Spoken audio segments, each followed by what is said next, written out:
Thanos Comics Series Part 2. Eventually, Thanos detected a threat to the universe, as the embodiment of time itself was rendered catatonic. Tracking the source to the revived Magus, Thanos sought the help of Adam Warlock and the Infinity Watch. Thanos and the Infinity Watch traveled to the realm of death to learn the truth about the Magus and found that he was attempting to replace this reality's heroes, and indeed, all reality itself, with evil doppelganger versions of his own.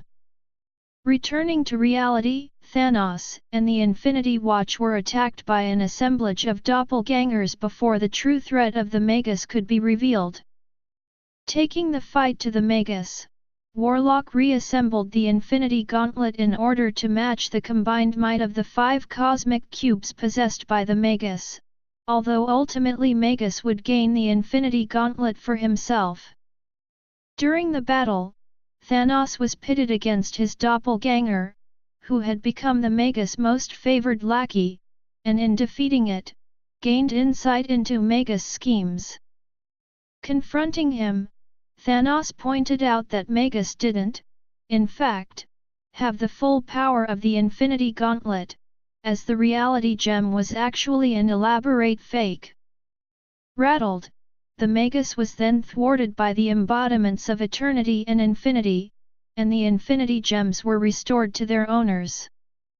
Thanos then returned to wandering the cosmos.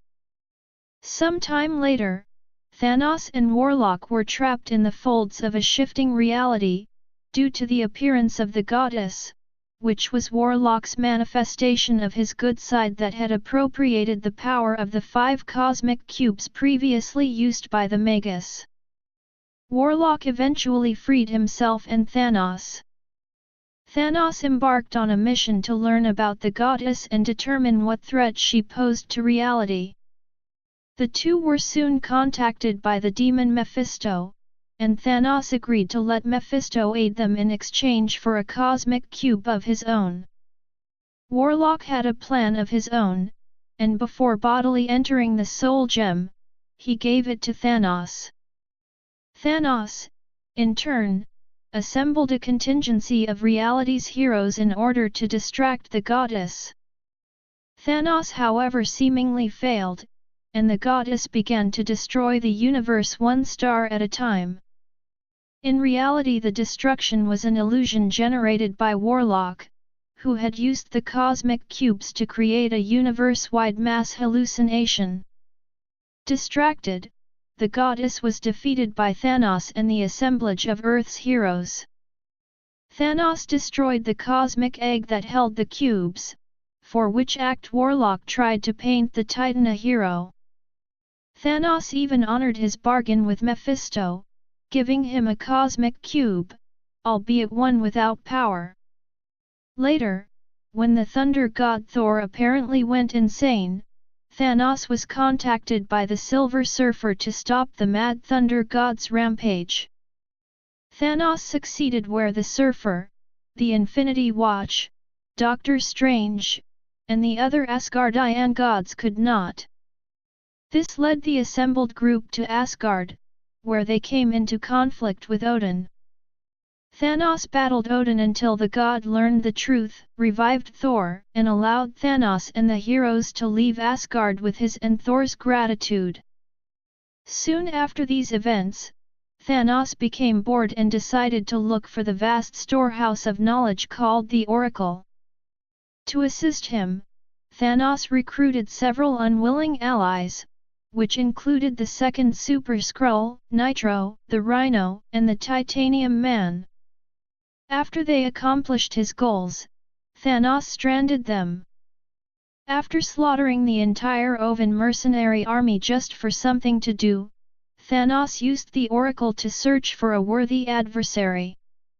He believed he found one in Tyrant, first spawn of the world-devouring Galactus. With the help of the former herald known as Terrax, he kidnapped Tyrant's archenemy and recent opponent, Ganymede. The hero Jack of Hearts, Ganymede's lover, recruited Genisvel to help free her. Ganymede, in the meantime, had joined Thanos and Terrax, in order to exact revenge on Tyrant. The trio battled Morg, Galactus' most deadly herald and an unwilling lackey of Tyrant, who eventually escaped. The combined efforts of Jack of Hearts, Legacy, Ganymede, and Terrax could not defeat Tyrant.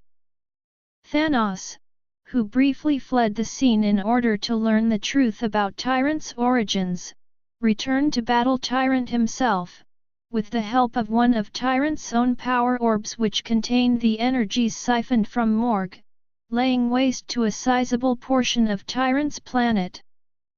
Thanos emerged from the battle declaring that, since he had withstood the powerful Tyrant for a time and gained what he sought from him, further struggle was pointless, and admitted it would likely have resulted in his own destruction.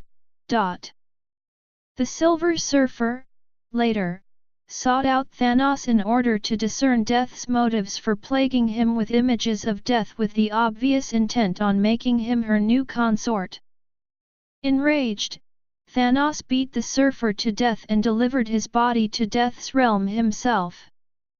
Believing Death to be unappreciative, Thanos revived the Surfer and sought to leave, further insulting Death, who cursed the Titan with immortality, forever barring him from her embrace.